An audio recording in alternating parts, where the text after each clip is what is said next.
ఎన్టీఆర్ జిల్లా కంచికచర్ల జుజ్జూరు రోడ్డు నందు విద్యార్థులతో వెళ్తున్న ఆటో మరియు టాటా ఏసీ ఢీకొన్న ఘటనలో పలువురికి గాయాలు. మెరుగైన వైద్యం కోసం 108లో నందిగామ ప్రభుత్వ ఆసుపత్రికి తరలింపు. పోలీసులు కేసు నమోదు చేసుకుని దర్యాప్తు చేపట్టారు.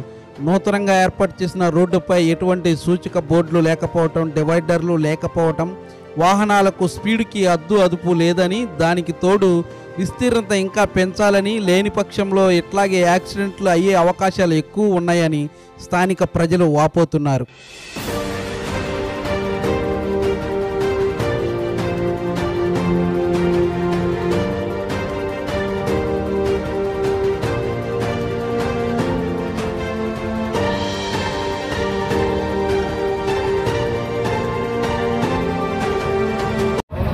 బాబాయ్ ఏం జరిగింది? కేబుల్ బండి గుర్తు చేశాడు తీసుకొచ్చి ఆ ఆటోని. ఎటు నుంచి వస్తుంది? ఇదో ఎల్లికి సైడ్ వెళ్తుంది ఆటో. వాడు అడ్డం పెట్టి కొట్టేసాడు. తీసుకెళ్తాను. జుజ్జూరు రోడ్లో ఇక్కడ యాక్సిడెంట్ అయింది సార్. రోడ్డు వెడల్పు సరిపోలేదు. బ్యాక్ హ్యాండ్ తీసుకుంటుంటే ఆటో గుద్దేసి ఆటో పడిపోయింది. ఇద్దరికి తీవ్ర గాయాలైంది. ఇద్దరికి చిన్న చిన్న గాయాలైంది. ఈ రోడ్డు డెవలప్మెంట్ మరి ఏంటో చేశారు, అయిపోయింది. దీన్ని కొంచెం చూడాల్సిందిగా మనం చేస్తున్నాము. ఆల్రెడీ పెట్టాము, అన్నింటిలో చెప్పాము ఇట్లా అని చెప్పాను. ఎందుకంటే గవర్నమెంట్ ప్లేస్ ఉంది చూసుకోమన్నాము, అని చేసాము. చేసినా సరే ఇంతవరకు ఏం చెప్పి చేసేసారు, వదిలేశారు. ఇప్పుడు ప్రాణాలు పోయే పరిస్థితి. రోడ్డు అంటే ఎదురుబొదురు వచ్చే వాళ్ళకి రోడ్డు ప్లేస్ సరిపోవట్లేదు. అంతేనా మీరు అనేది? వచ్చే వాళ్ళకి రోడ్డు సరిపోవట్లా, స్పేస్ సరిపోక ఎక్కడా కూడా డివైడర్ లేవు, ఇబ్బందిగా ఉంది. రోడ్ అనేది స్పేస్ సరిపోవట్లా.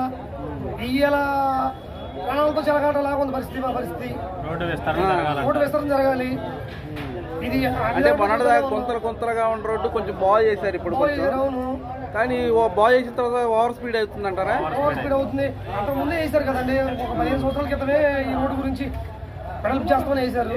కాకపోతే ఏంటంటే గుంటలుగా ఉన్న రోడ్డు కొంచెం చేశారు, చేయలేదంటలేదు. కాకపోతే అసలు ఇది పూనుకొని చేస్తే ఏ ఇబ్బంది ఉండదు. 2 రోడ్లు చేస్తే, డబల్ రోడ్ చేస్తే ఏ ప్రాబ్లం ఉండకుండా ఉంటుంది.